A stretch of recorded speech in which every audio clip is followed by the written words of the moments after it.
हरे कृष्णा, राधे राधे। दोस्तों, आज मैं आपको राधा अष्टमी की व्रत विधि और शुभ मुहूर्त और महत्व के बारे में बताऊंगी। हर साल भाद्रपद मास के शुक्ल पक्ष को राधा अष्टमी के तौर पर मनाया जाता है। मान्यता है कि जन्माष्टमी के बाद राधा अष्टमी का व्रत रखने से जन्माष्टमी के व्रत का पूर्ण फल प्राप्त होता है और राधा रानी और कृष्ण दोनों की कृपा भी आपको प्राप्त होगी। भगवान श्री कृष्ण के भक्तों के लिए राधा अष्टमी का बहुत महत्व है, क्योंकि राधा के बिना श्याम अधूरे हैं और राधा रानी को ही श्री कृष्ण अपनी शक्ति मानते थे। इसलिए अगर आप श्री कृष्ण को समर्पित जन्माष्टमी का व्रत रखते हैं तो आपको राधा अष्टमी का व्रत भी जरूर रखना चाहिए। इससे जन्माष्टमी के व्रत का भी पूर्ण फल प्राप्त होता है। हर साल श्री कृष्ण जन्माष्टमी के 15 दिन के बाद भाद्रपद मास के शुक्ल पक्ष की अष्टमी को राधा अष्टमी के तौर पर मनाया जाता है। इस दिन राधा और कृष्ण की पूजा की जाती है।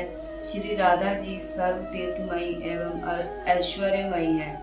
मान्यता है कि राधा अष्टमी का व्रत रखने वाले के घर में धन धान्य की कोई कमी नहीं रहती। इस दिन यदि राधा रानी के समक्ष कोई मनोकामना करे तो उसकी मुराद अवश्य पूरी होती है।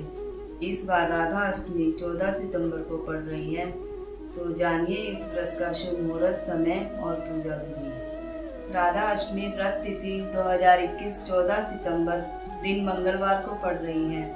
राधा अष्टमी तिथि शुरू है 13 सितंबर 2021 दोपहर 3:10 पर शुरू होगी और अष्टमी तिथि समाप्त होगी 14 सितंबर 2021 को दोपहर 1:09 पर। दोस्तों, ये विवरण मेरी वीडियो में भी चल रहा है और ये मैंने अपने डिस्क्रिप्शन बॉक्स में भी दे रखा है, आप वहाँ से भी इसे देख सकते हैं। अब इसकी पूजा विधि के बारे में बताती हूँ। राधा अष्टमी के दिन प्रातःकाल स्नान आदि से निवृत्त होकर स्वच्छ वस्त्र पहने और राधा रानी व श्री कृष्ण के समक्ष व्रत का संकल्प करें, क्योंकि इस दिन राधा कृष्ण की संयुक्त रूप से पूजा करनी चाहिए। इसके बाद राधा रानी और श्री कृष्ण की मूर्ति को पंचामृत से स्नान कराकर उनका श्रृंगार करें। सजी हुई मूर्ति को पूजा के स्थान पर चौकी आदि पर स्थापित करें। मध्याह्न के समय धूप, दीप, अक्षत, पुष्प, फल, नैवेद्य और दक्षिणा आदि अर्पित करें। श्री राधा कटाक्ष स्तोत्र का भी पाठ करें। श्री कृष्ण और राधा की स्तुति करें, आरती करें। राधा अष्टमी के दिन शुद्ध मन से व्रत नियमों का भी पालन करें। पूरा दिन उपवास रखें। दूसरे दिन श्रद्धा पूर्वक सुहागिन महिलाओं को या ब्राह्मणों को भोजन कराएं और यथासंभव दक्षिणा प्रदान कर सम्मान पूर्वक विदा करें। इसके बाद ही अपना व्रत खोलें। राधा अष्टमी के महत्व के बारे में आपको बता रही हूँ। वेद और पुराणों में राधा जी को कृष्ण वल्लभा कहा गया है। वहीं वे श्री कृष्ण प्रिया हैं, उनकी शक्ति हैं और श्री कृष्ण के प्राणों की अधिष्ठात्री देवी भी मानी गई हैं। श्रीमद् देवी भागवत में कहा गया है कि श्री राधा जी की पूजा के बगैर श्री कृष्ण की पूजा अधूरी है। राधा अष्टमी का व्रत करने से सभी पापों का भी नाश होता है।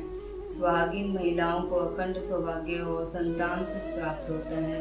भक्ति पूर्वक श्री राधा जी का मंत्र जाप और स्मरण व्यक्ति के लिए मोक्ष के द्वार को खोलता है। ब्रह्म वैवर्त पुराण में राधा जी के जन्म की जो कथा बताई गई है वही मैं आपसे शेयर कर रही हूँ। राधा श्री कृष्ण के साथ गोलोक में निवास करती थी। एक बार देवी राधा गोलोक में नहीं थी। उस समय श्री कृष्ण अपनी एक सखी विराजा के साथ गोलोक में विहार कर रहे थे। राधा जी यह सुनकर क्रोधित हो गई और तुरंत श्री कृष्ण के पास जा पहुंची और उन्हें बुरा भला कहने लगी।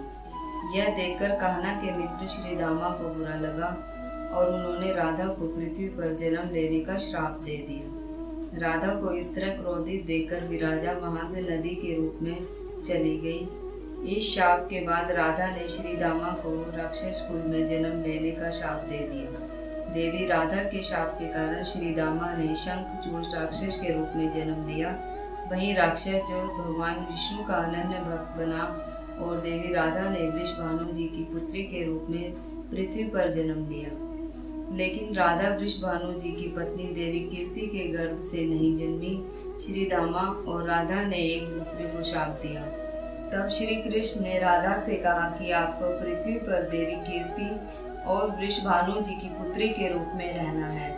वहाँ आपका विवाह अयन नामक एक वैश्य से होगा। अयन मेरा ही अंशावतार होगा और पृथ्वी पर भी आप मेरी प्रिया बनकर रहेंगी। उस रूप में हमें विछोह का दर्द सहना होगा। अब आप पृथ्वी पर जन्म लेने की तैयारी करें। सांसारिक दृष्टि में देवी कीर्ति गर्भवती हुई और उन्हें प्रसव भी हुआ, लेकिन कीर्ति के गर्भ में योग माया की प्रेरणा से वायु का प्रवेश हुआ और उन्होंने वायु को ही जन्म दिया। जब प्रसव पीड़ा से गुजर रही थी उस समय वहाँ देवी राधा कन्या के रूप में प्रकट हो गई। तो दोस्तों ये कथा यहीं तक थी।